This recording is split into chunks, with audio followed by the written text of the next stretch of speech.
యేసు ఆ శిలువ దృశ్యాలు కళ్ళ ముందు కదలాడుతుంటే కంట్లో నీళ్ళు ఆగవే ఉంటాయి. ఎందుకండి అంత దారుణంగా చంపుకున్నాడు ఆయన?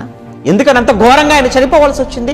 నిన్ను బ్రతికించుకోవడానికి నిన్ను బ్రతికించుకోవాలి అని ఆయన అలా చంపుకున్నాడా?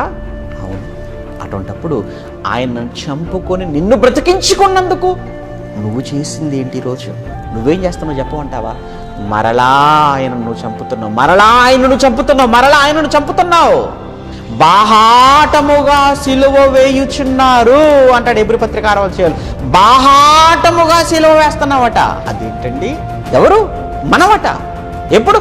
ప్రతిదినము అన్నాడు. ప్రతిదినం ఆయనను చంపుకొని నిన్ను బ్రతికించుకున్నందుకు నువ్వు ఆయనకి ఇచ్చేటువంటి గౌరవమా ఇది?